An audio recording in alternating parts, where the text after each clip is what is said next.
नमस्कार साथियों, मैं जाहिद खान एक बार फिर आपका हार्दिक स्वागत करता हूं आपके अपने YouTube चैनल ईडा प्लॉट्स रीसेल में। एक बार मैं फिर हाजिर हूं एक नई वीडियो के साथ, जो कि आज फिर हाजिर है एक बार हम एक नई वीडियो में। आज हमारे साथ जो आपको नजर आ रहे होंगे हमारे एक गौरव भाई हैं, जिनको ग्रेटर नोएडा की 0 से 10 तक यानी सारी नॉलेज है ग्रेटर नोएडा के बारे में। तो आज हम उनसे कुछ क्वेश्चन करने वाले हैं जो लोगों के ज्यादातर रहते हैं, जैसे कि किस सेक्टर में रहने के लिए अच्छी लोकेशन है और किस सेक्टर की अच्छी कनेक्टिविटी है, किस सेक्टर में क्या क्या साइज है, क्या क्या डेवलपमेंट हुआ है, क्या क्या कनेक्टिविटी है, क्या मेट्रो से कनेक्ट करती है, क्या प्राइस आज की डेट में वहां चल रहे हैं। तो गौरव भाई नमस्कार। नमस्कार जाहिद भाई, कैसे हैं आप? आपका हार्दिक स्वागत करता हूं अपने YouTube चैनल और अपने व्यूवर्स आज आपको आज देख रहे हैं। आप थोड़ा सा नॉलेज अगर आप बता पाए कि सेक्टर पूरा जो ग्रेटर नोएडा है उसमें देखा जाए, ग्रेटर नोएडा में तो किस किस सेक्टर बेस्ट माने जाते हैं, किसकी कनेक्टिविटी अच्छी है? देखो जाहिद भाई, मैं सबसे बड़ी बात करता हूँ, एक तो लोकेशन सबसे पहले देख लेते हैं। मेन लोकेशन जो आपके आ रही है वो परी चौक के पास आ रही है और उससे लगे हुए जितने भी सेक्टर हैं, जैसे आपका अल्फा फर्स्ट है, अल्फा 2 है, बीटा 1 है, बीटा 2 है, गामा है, आपका स्वर्ण नगरी है, पाई 1 है, पाई P3 है। इस तरीके के जितने भी सेक्टर्स हैं जो कनेक्टिविटी है आपकी यमुना एक्सप्रेस से भी, परी चौक से भी, ये सारे सेक्टर ऐसे हैं जहां पे आप इजीली कनेक्ट कर सकते हो सारे गाजियाबाद की तरफ, दिल्ली की तरफ, अलीगढ़ से जाने वाले, बुलंदशहर के जाने वाले, सब जगह यहाँ पे कनेक्ट हो सकते हो। बाकी मैं बात करूँ रहने की, तो आपके लिए लोकेशन बेस्ट रहेगी। एक तो अल्फा फर्स्ट लोकेशन जो सेक्टर अल्फा 1 है और अल्फा 2 है, ये पूरा यहाँ पे स्टूडेंट्स ही रह रहे हैं। लेकिन है ना, अगर आप रेंटल की बात करो तो स्टूडेंट्स के लिए अल्फा 1 और अल्फा 2 बेस्ट रहेगा।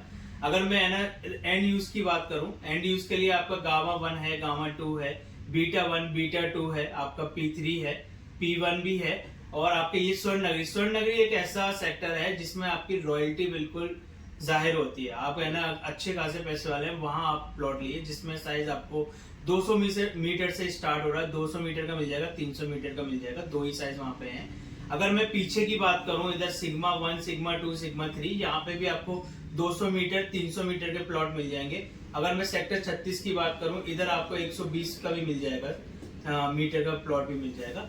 अगर मैं बात करूं इधर ईटा 1, ईटा 2 और आपका डेल्टा 1, डेल्टा 2 की तरफ, इधर भी आपको 120 मीटर, 200 मीटर के प्लॉट यहाँ पे देखने को मिलेंगे। बाकी बात करूं तो बिल्डर लॉबी की, अगर आप बिल्डर लॉबी जा रहे हो तो ग्रेटर नोएडा वेस्ट बेटर रहेगा आपको बिल्डर लॉबी के लिए, क्योंकि वहां पे आपको हाई राइज भी मिलेंगे और लो राइज भी आपको मिल जाएंगे। अगर आप प्लॉट देख रहे हो उधर की साइड में, अगर नोएडा एक्सटेंशन में, तो वहां पे सेक्टर बहुत सारे हैं। जैसे साइड सी के सेक्टर है, वो पूरा इंडस्ट्रियल सेक्टर है, लेकिन आपको वहां पे प्लॉट्स भी अवेलेबल हो जाएंगे एंड यूज के लिए।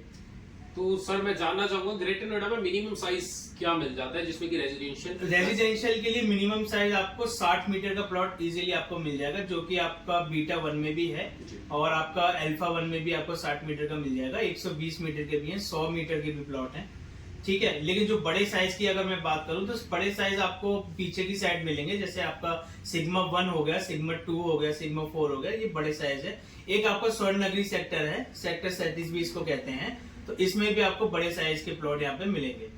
तो सर थोड़ा सा अगर आप बताएं कि रेट क्या है आज की डेट का मिनिमम अभी तो सर, मैं अगर जाहिद भाई मैं अगर बात करूं मार्केट की, तो मार्केट के हिसाब से तो रेट चल रहा है पर स्क्वायर मीटर का 1.25 लाख पर स्क्वायर मीटर चल रहा है अभी जो रेट चल रहा है।